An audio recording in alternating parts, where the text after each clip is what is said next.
મનનો આનંદ એ એક એવી આંતરિક અનુભવ છે જે શાંતિ, સંતોષ અને સકારાત્મકતા દ્વારા જન્મે છે. આ આનંદ બહારની વસ્તુઓથી નહીં, પણ આપણા અંદરની દૃષ્ટિકોણ, વિચારધારા અને જીવન જીવવાની રીતે આવે છે. તો તે વિશે એક સુંદર વાર્તા દ્વારા સમજાવવાનો પ્રયત્ન કરીશ.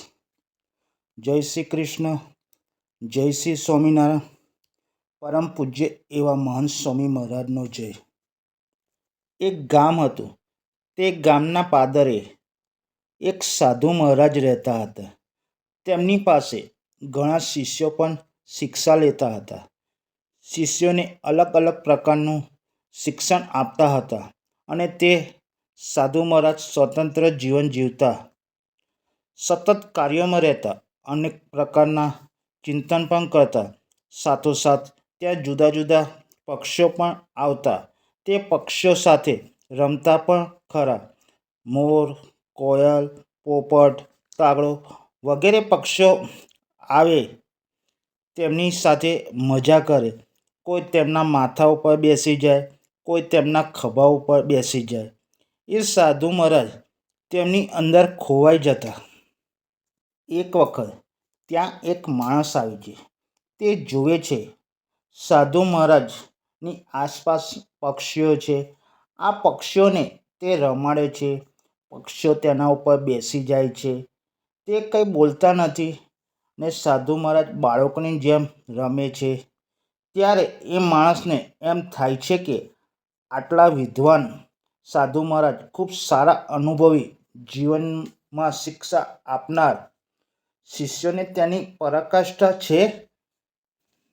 આ સાધુ માત્ર બાળકોની જેમ પક્ષીઓ સાથે રમે એ બરોબર ન કહેવાય. તરત જ કહે છે, તમે આવું વર્તન કરો છો એ યોગ્ય નથી. ત્યારે સાધુ મહારાજ એક શિષ્યને કહે છે, મારી ઝૂંપડીમાંથી ધનુષ લઈને આવને. ત્યારે ધનુષ લાવે છે. ધનુષ તાળેલું હતું એટલે તેની દોરી બાંધેલી હતી. તે દોરી ઢીલી કરી નાખે છે. પછી માણસ કહે છે, તમે આ ધનુષની દોરી ઢીલી કેમ કરી? ત્યારે સાધુ મહારાજ કહે છે, જો એને હું ઢીલી ન કરું, તેને તાણવાળી રાખું, ટાઈટ રાખું તો થોડા સમય પછી તેની જે તાકાત છે દોરીને તે ખતમ થઈ જાય છે. એ દોરી આખરે તે તાણ અનુભવે છે. એને કારણે તેની તાકાત છે તે ખતમ થઈ જાય છે. જો તેને હું ઢીલી કરી નાખું તો જ્યારે મારે ઉપયોગ લેવો હોય ત્યારે તેનો ઉપયોગ લઈ શકું.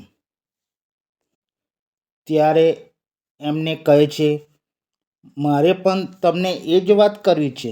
હું અહીંયા ખૂબ જ કામ કરું છું. કેટલી પણ ચિંતાઓ પણ હોય છે. હું મારા ધ્યાનમાં પણ હોઉં છું.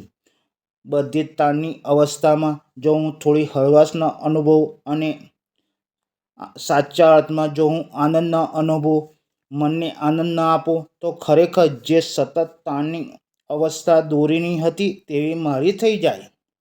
એ ધનુષ સખત તાણમાં રહેવાના કારણે કામ ન આવી શકે. એ જ રીતે હું પણ મારી શક્તિ તૂટી જાય તો હું પણ થોડા સમય પછી કામમાં આવી ન શકું.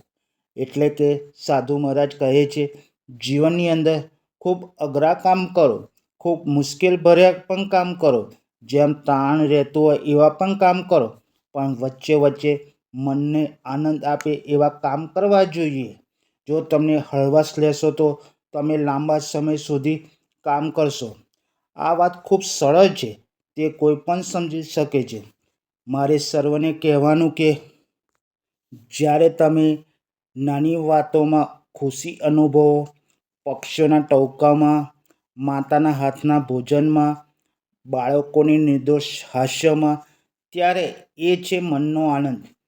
જ્યારે તમારું મન શાંત હોય, ઈર્ષા, ભય કે તણાવથી મુક્ત હોય, ત્યારે તમે સાચા આનંદનો અનુભવ છો.